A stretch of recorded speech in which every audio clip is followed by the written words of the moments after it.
Fala galera, Matimon Online, você vai canal 12º episódio de Jouran, The Prince of Snow and Blood. E galera, episódio final, e que final triste, frustrante, mas ao mesmo tempo um final satisfatório, porque tudo ficou fechadinho e também nos mostrou um pouco do futuro.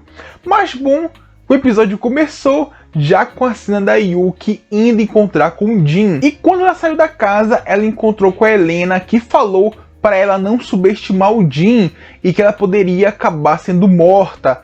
Mas a Yuki falou que sabia disso e que por causa do que as duas conversaram sobre o futuro, sobre pensar no futuro, sobre a Azari, ela decidiu enfrentar de vez o Jin e no caso também o Tokugawa. Porque para isso ela imaginaria um futuro em paz, onde a Azari e a filha da Helena poderiam brincar juntas. E com isso a Helena não tinha muito o que falar e a Yuki foi seguindo o seu caminho em meio a todas as revoltas, em meio à população atacando o governo. A Yuki chega até o castelo principal onde o Tokugawa vive e lá se declara quem ela é. Ela fala que ela é a pessoa que eles estão buscando, que é do clã Karasumori. E com isso, todos os guardas já chegam para render ela, capturá-la. Só que aí vem aquela criatura misteriosa e salva ela da situação.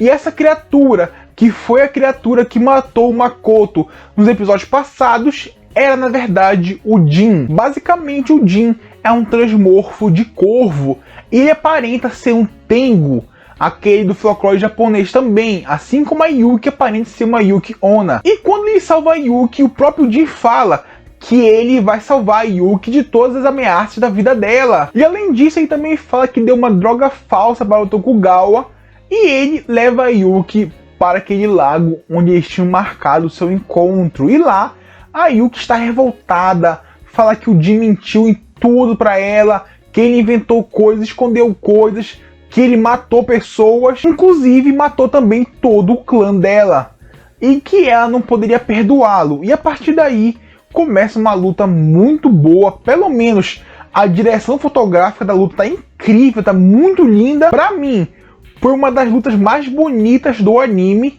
Lógico, ela não foi aquela luta grandiosa, porque o Jin de fato não queria lutar, ele só se defendeu. E só se defendendo já mostrou ser muito superior e muito mais forte que a Yuki.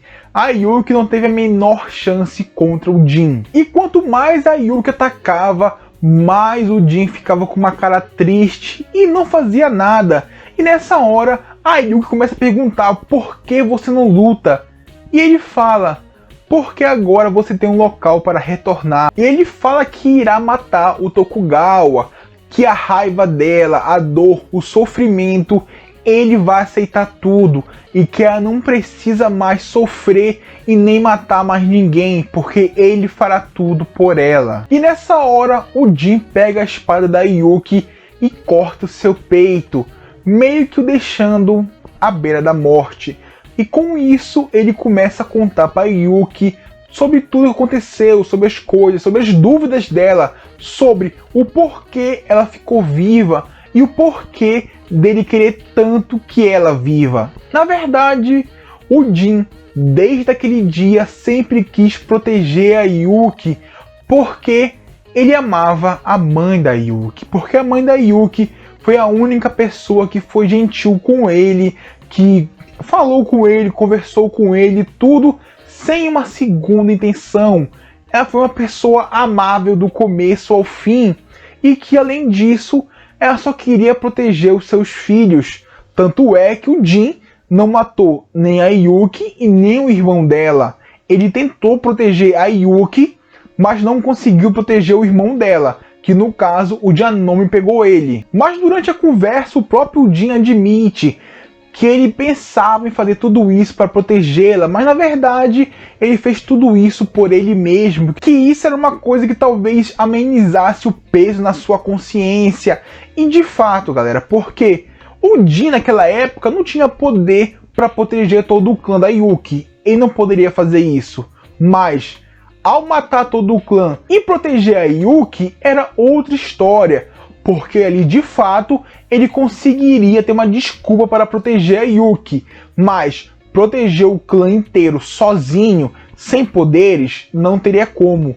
Ele não aguentaria, isso é óbvio. Ele não tinha como desobedecer uma ordem que, se caso ele fizesse, ele morreria. Não tinha jeito. E com isso ele fala que ao salvar a Asahi, ele quer devolver para Yuki tudo aquilo que ele a roubou, que no caso seria aquela família, aquele calor humano e também aquela sensação de estar em casa, coisa que a Yuki já não tem há muito tempo, porque durante toda a sua vida a Yuki buscou vingança e virou uma assassina por causa disso. Então, agora ela poder viver uma vida tranquila com a Asahi, super de boa, seria meio que uma forma do Jin tentar compensá-la. E após falar isso, o Jin avisa que irá matar o Tokugawa e sai voando. E nessa hora, ele já aparece no castelo de Tokugawa e massacrou todo mundo, massacrou todos os soldados. Cara, ninguém teve a menor chance. E ele chega lá e vê quem de fato é Tokugawa. Simplesmente é um velho coitado à beira da morte que, cara, tu não diz que aquele cara tem todo esse poder. Ele não é um bicho-papão, ele é só um velho. E o Jin, ao olhar aquilo, meio que se decepciona, porque o Tokugawa, querendo ou não, é o grande vilão, é o monstro na vida do Jin, que foi uma cobaia do Janome. Só que agora, ele encontrando o Tokugawa pessoalmente, ele vê que é só um velho frágil e doente. E podemos dizer que ao quebrar essa ilusão de que o Tokugawa era o grande mal, o bicho-papão, o Jin acabou se libertando e ao matar o Tokugawa, ele também se suicidou ao cair junto com o resto do governo, porque enquanto estava ali matando o Tokugawa, o castelo dele era queimado pela população e com isso o Jin permaneceu no castelo até ele desabar. E aí, possivelmente, deu um fim à sua vida junto com o governo. E a partir dali, a Yuki chegou a tempo de ver o castelo desabando. E nessa hora, ela ficou um pouco triste. Até porque ela foi criada pelo Jin. O Jin tá junto dela desde que ela é uma criança. Ou seja, querendo ou não, ela criou um apego sentimental com o Jin. Lógico, ela estava preparada para matá-lo. Só que ver ele morrer não ia amenizar o sofrimento dela. Ela sabia disso, por isso que ela se preparou. Então, ela ficar triste é totalmente justificável. Mas após a queda do governo, estava todo mundo feliz. O povo estava em alegria. A Yuki volta para sua casa, recolhe algumas flores no caminho e vai passeando entre a população. Tudo feliz, final perfeito se aproximando. Aquele final lindo, onde a Yuki vai morar com a Asahi e as duas vão viver felizes para sempre. Mas não. Novamente, o anime não pode deixar de nos surpreender, porque enquanto a Yuki estava voltando para casa, numa cena que já tinha acabado tudo, o governo tinha caído, não tinha mais Jin, não tinha mais nada, era só a Yuki andando para casa, aparece a Rinko. Ela chega por trás da Yuki e a esfaqueia. E aí, galera, é o fim da Yuki. A Yuki naquela hora sentiu que não conseguiria se recuperar e mesmo assim não fez nada e voltou para casa um pouco calada, um pouco pálida, e quando chegou em casa se encontrou com a Asahi, que logo ficou feliz, ofereceu para ela comida. Ela falou que não queria, só que estava com sede, que no caso é por causa da falta de sangue. E nessa hora, as duas vão sentar juntas, conversar um pouco, falar sobre o diário. E nessa hora, elas começam a conversar, falam sobre flores, sobre comida, sobre escrever no diário a sua vida. Tudo aquilo que elas planejavam. Inclusive, a própria Yuki fala: ah, vamos prensar flores e tudo mais. Tudo um planejamento bonitinho entre irmãs. Só que nessa hora, a Asahi vê que a Yuki está gelada e até pergunta: você está com frio? E a Yuki meio que desconversa um pouco, fala: ah, você está quentinha. E depois de toda essa conversa, meio... cara, é triste a cena. A Yuki só fala: me desculpe, e vira a cabeça pro lado, encosta na Asahi, e a Asahi fala: tudo bem, depois eu te acordo. E nessa hora, a Yuki chora, e ali termina o episódio, e junto dele termina a vida da Yuki.